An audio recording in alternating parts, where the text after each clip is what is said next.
So today we will study the fundamental unit of life, cell chapter, जो कि हम needs के basics clear कर रहे हैं। तो उसके लिए बहुत ज़्यादा इंपॉर्टेंट चैप्टर है। अगर आप बायोलॉजी स्टार्ट करते हैं पढ़ना, तो cell as the chapters name the fundamental unit of life, cell fundamental unit of life है। तो सबसे इम्पॉर्टेंट क्या है, सबसे छोटी यूनिट है सेल। तो इसको हमें सबसे पहले क्लियर करना होता है। Okay, so before starting the chapter, सबसे पहले सेल होता क्या है। So, cell is the structural and functional unit of life. तो सेल क्या होती है? Cell is the structural and functional unit of life. इनका मतलब समझते हैं। स्ट्रक्चरल यूनिट का मतलब कि हमारी जो ह्यूमन बॉडी है, या ह्यूमन बॉडी नहीं, कोई सी भी किसी भी ऑर्गेनिज्म की बॉडी है इस अर्थ पे, तो उसका सबसे छोटा से छोटा स्ट्रक्चर क्या है? सेल है। कितना भी बड़ा ऑर्गेनिज्म हो, एक एलिफेंट हो या फिर एक अमीबा हो, सब किससे मिलके बने हैं? सेल से मिलके बने हैं, छोटे छोटे सेल से मिलके। ठीक है, तो स्ट्रक्चरल का मतलब क्या है कि cells are like building blocks. जैसे कई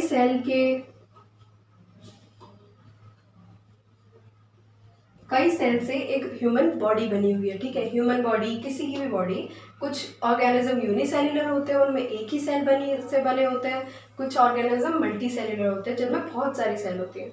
बट एक चीज सब में कॉमन है कि सब जितने भी ऑर्गेनिज्म है वो सब सेल से बने हुए हैं। उनमें जो सबसे छोटी यूनिट है वो सेल है। ठीक है, तो स्ट्रक्चरल यूनिट सेल हो गई। ओके, अब फंक्शनल यूनिट कैसे हुई सेल?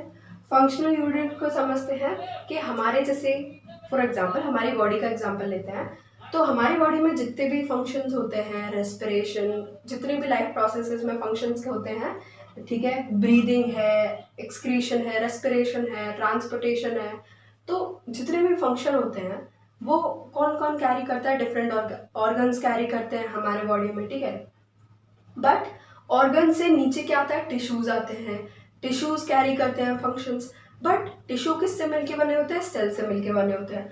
तो जो सबसे छोटे से छोटा फंक्शन है वो कौन कर रहा है? वो भी सेल कर रही है। ठीक है, तो फंक्शनल यूनिट कैसे हुई?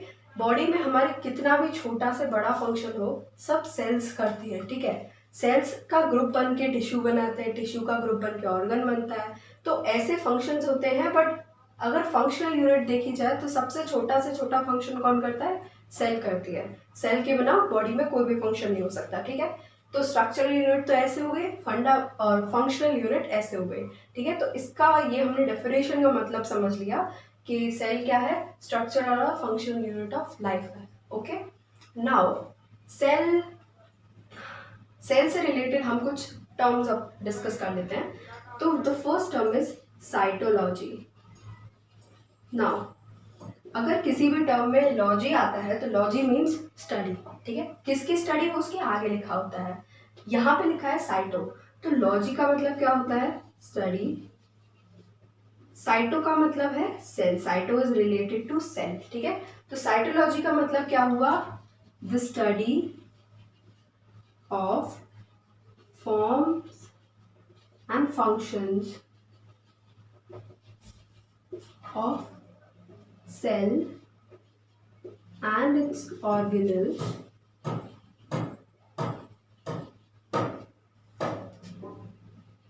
with the help of a microscope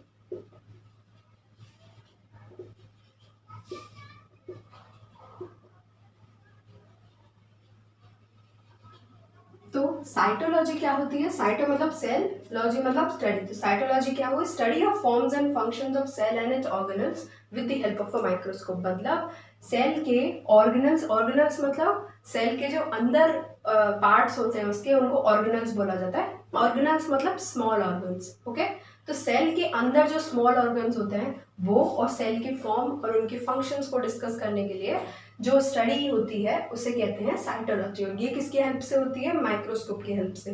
ठीक है, बट नाउअडेज क्या है, आज के दिनों में साइटोलॉजी का यूज नहीं होता है।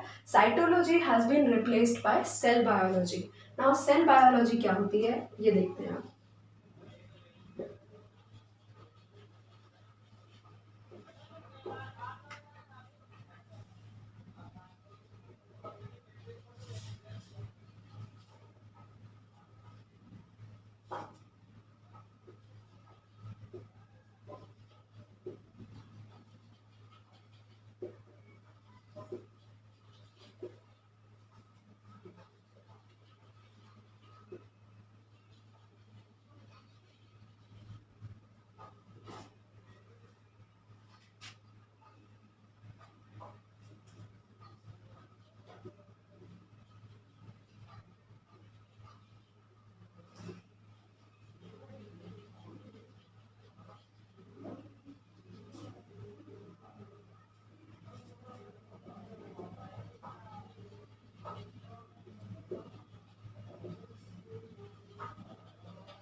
आज के दिनों में क्या होता है, आज के दिनों में cytology has been replaced by cell biology. Cell biology क्या होती है? जो स्टडी होती है सेल के biochemistry, physiology, structure, reproduction, evolution, genetics. तो बेसिकली इन सब का मतलब क्या है कि सेल से रिलेटेड सेल का कोई भी फंक्शन, उसका स्ट्रक्चर कैसा है, उसकी फॉर्म कैसी, उसका फंक्शन कैसा है, वो कैसे रिप्रोड्यूस कर रही है सेल, कैसे उसके जीन्स काम कर रहे हैं, कैसे उसके फिजिकल स्ट्रक्चर है उसका, तो सब चीज़ किसके अंदर आ जाती है? सब चीज़ किसकी स्टडी होती है? सेल की स्टडी होती है, और इसको क्या बोलते हैं? Cell biology. तो आज के दिनों में साइटोलॉजी में तो सिर्फ सेल के फंक्शन और ऑर्गेनल के फंक्शन होते हैं और फॉर्म होती है उसकी बेसिक, बट इसमें उसका एवोल्यूशन, कैसे वेरिएशन आ रहा है उसमें, कैसे इवॉल्व कर रही है, सब चीज़ें होती है। ठीक है, तो ये क्या होता है? Cell biology. Cell biology is a vast term. Cytology बहुत छोटी सी चीज़ को डिस्कस करता है, सेल बायोलॉजी सारी सेल की बायोलॉजी को डिस्कस करता है। टर्म से पता चल रहा होगा। ओके, सो अब डिस्कस करते हैं the discovery of cell. Cell कैसे डिस्कवर करी गई थी? तो सेल की डिस्कवरी में बहुत सारे साइंटिस्ट ने अपना कॉन्ट्रीब्यूशन किया है, तो हम एक एक करके उनको देखेंगे। ठीक है, बट सेल की हिस्ट्री में सबसे पहले जो साइंटिस्ट थे जिन्होंने सेल की हिस्ट्री को बिल्कुल चेंज कर दिया था एंड उन्होंने डिस्कवरी स्टार्ट करी थी सेल की, वो कौन थे? Number 1, Robert Hooke. Okay, so Robert Hooke ने क्या किया था? Robert Hooke was the first person to discover cell. ठीक है, एंड ये सेल कैसी थी?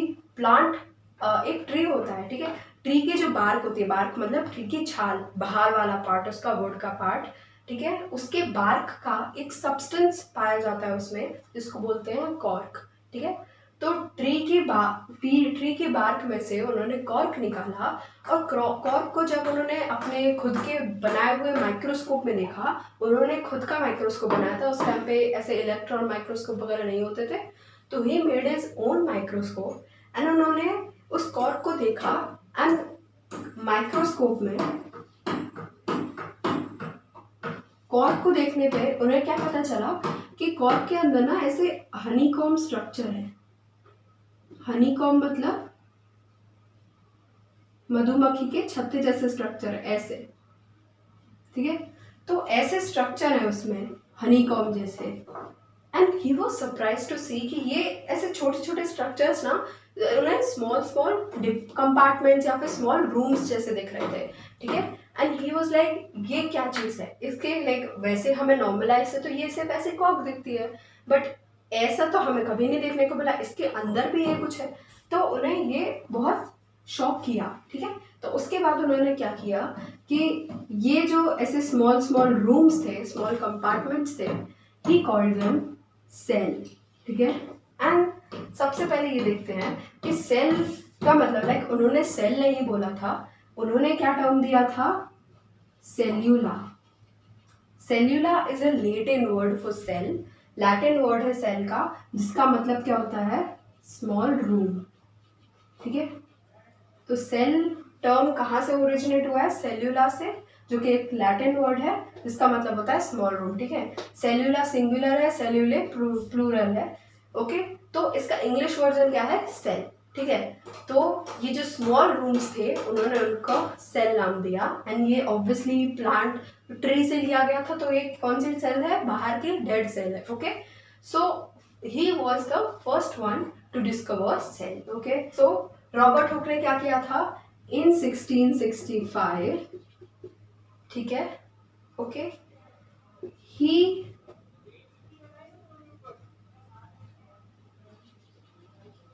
he observed a part of bark of a tree, जिसको क्या बोलते हैं, cork, under his self-made microscope,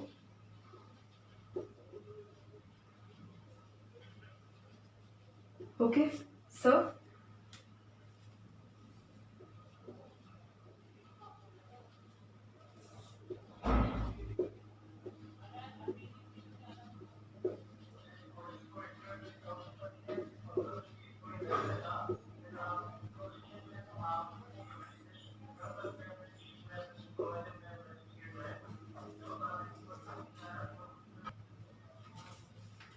okay, तो अब हम इसको अच्छे से समझ लेते हैं, ठीक है, रॉबर्ट हुक ने क्या किया था।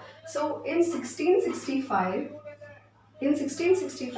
Robert Hooke observed a part of bark of a tree cork under his self made microscope, ठीक है। तो उन्होंने क्या किया था, उन्होंने 1660, डेट बहुत इंपॉर्टेंट है इसके, मतलब ईयर याद रखनी है आपको।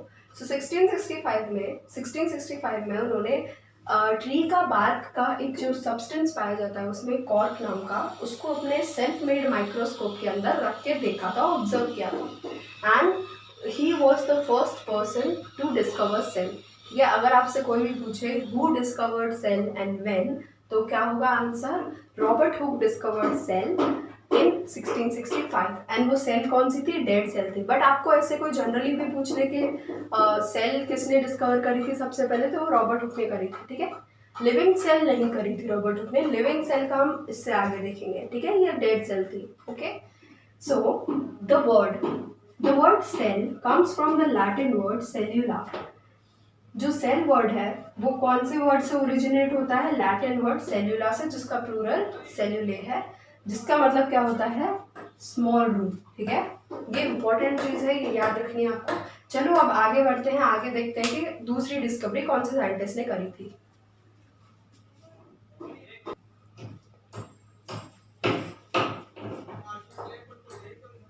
ओके, सो स्टूडेंट्स, हमने अभी रॉबर्ट हुक की डिस्कवरी के बारे में स्टडी कर लिया था। उन्होंने 1665 में फर्स्ट सेल डिस्कवर करी थी। Okay, now will talk about Anton van Leeuwenhoek. Anton van Leeuwenhoek ने क्या किया था, उन्होंने 1674 में कुछ ही साल बाद, ठीक है, रॉबर्ट हुक के कुछ साल बाद 1674 में उन्होंने क्या किया था, फर्स्ट लिविंग सेल को डिस्कवर किया था पॉन्ड वाटर में, तालाब के पानी में, ठीक है।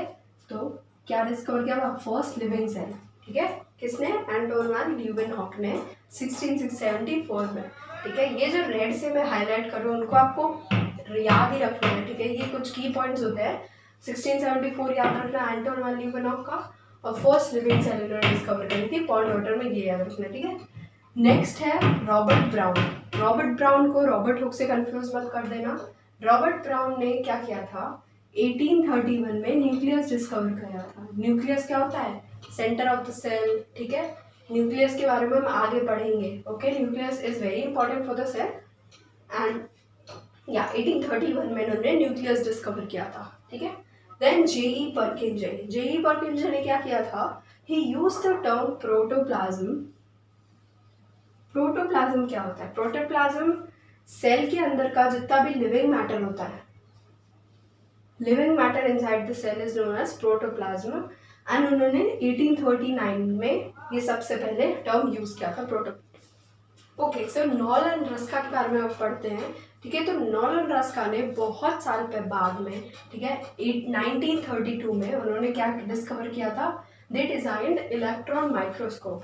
ना नॉल और रस का अलग अलग दो साइंटिस्ट के नाम है जिन्होंने साथ में मिलके इलेक्ट्रॉन माइक्रोस्कोप की डिस्कवरी करी थी या फिर डिजाइन किया था उसे फर्स्ट टाइम के लिए।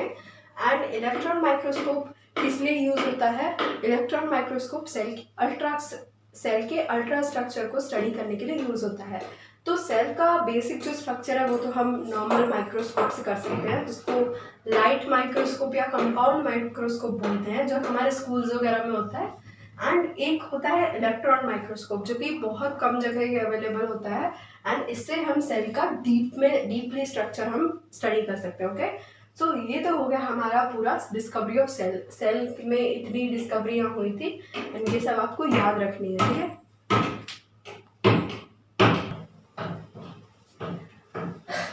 ओके, सो अब हम पढ़ेंगे सेल थ्योरी। सेल थ्योरी क्या है? सेल थ्योरी बहुत इंपॉर्टेंट टॉपिक है। अगर आप सेल के बारे में डिस्कस कर रहे हैं तो सेल थ्योरी आपको पता होनी चाहिए, ठीक है। तो cell theory was given by M J. Schleiden and T. Schwann. अब फिर से ये स्वीडन और स्वान बोल सकते हैं। तो सेल थ्योरी क्या स्टेट करती है? सेल थ्योरी के कुछ स्टेटमेंट्स थे, ठीक है। कोई थ्योरी होती है तो उसके अंदर स्टेटमेंट्स होते हैं कि ये होता है। तो इसमें क्या स्टेटमेंट्स थे? 3 मेन स्टेटमेंट्स थे। फर्स्ट था bodies of all the living beings are made up of cells. जितने भी लिविंग बीइंग्स हैं उन सब की क्या बॉडीज किससे बनी हुई है? सेल से बनी हुई है, ठीक है। एंड सेल्स क्या है? बेसिक स्ट्रक्चरल यूनिट है, ठीक है। तो ये क्या शो करता है कि सेल है? फर्स्ट स्टेटमेंट क्या क्लियर करता है कि सेल है स्ट्रक्चरल यूनिट ऑफ लाइफ, ठीक है। सेकेंड स्टेटमेंट क्या है कि activities of an organism are the sum total of the activities of cells. मतलब जितने भी ऑर्गेनिज्म में एक्टिविटीज होती हैं, वो सब किसका सम टोटल होती हैं? सेल की एक्टिविटी का सम टोटल होती है। मतलब अब ये क्या डिस्क्राइब करता है कि cell is the functional unit of life.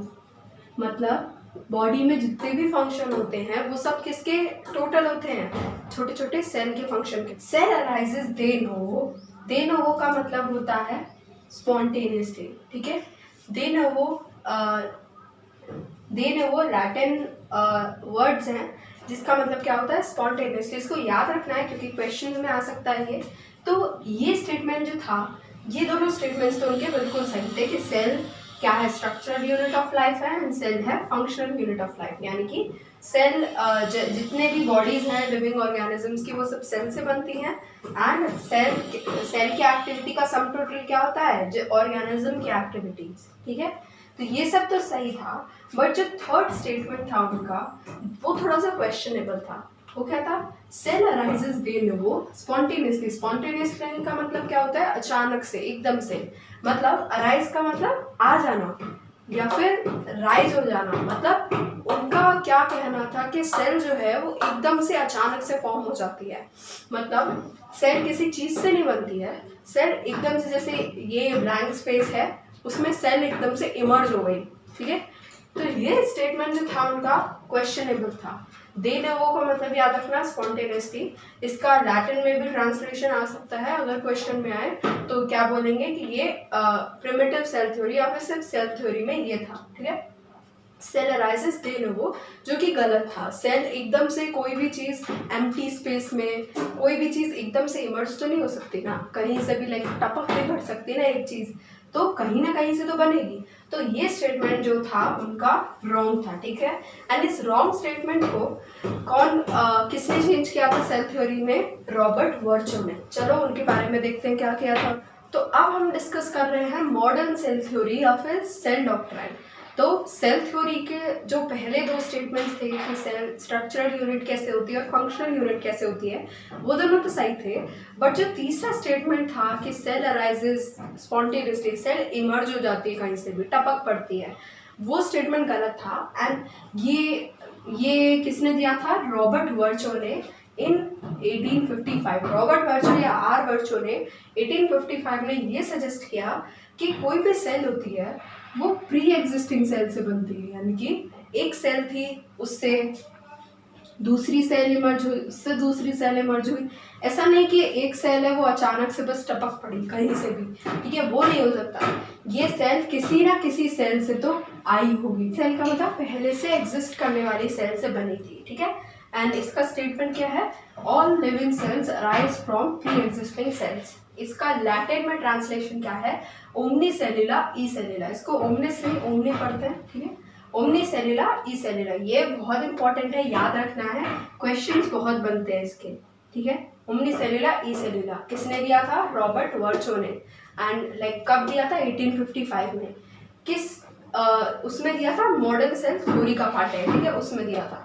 And Louis Pasteur जो थे, लुइस पास्चर ने बाद में इसका एक्सपेरिमेंट प्रूफ दिया, ठीक है, give its experimental proof, experimentation, ठीक है। तो मॉडर्न, अब ये जो थ्योरी थी, इन सब जो सेल थ्योरी थी प्रिमिटिव, उसमें चेंजेस करने के बाद, ये चीज़ें ऐड करने के बाद उसको क्या बोला जाता है, मॉडर्न सेल थ्योरी या फिर सेल डॉक्ट्राइन बोलते हैं, ठीक है।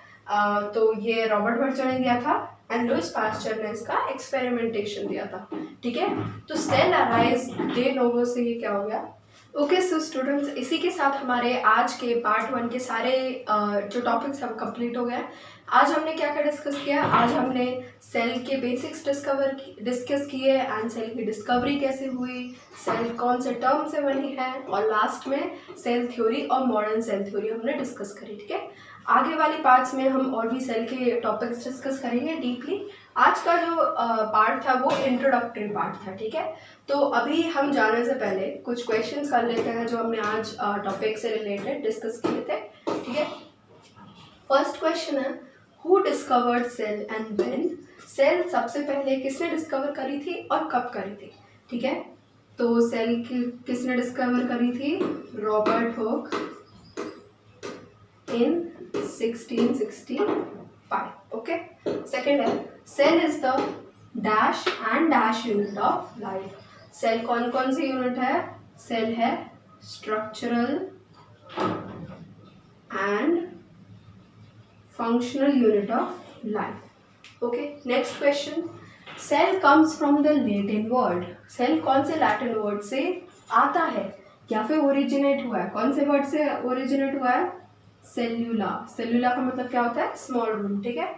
Then the meaning of omni cellula e cellula and who stated it. Omni cellula e cellula का क्या मीनिंग है और किसने दिया था, किसने बोला था ये स्टेटमेंट, ठीक है। तो ओमनी सेल्यूला ई सेल्यूला का क्या मतलब है,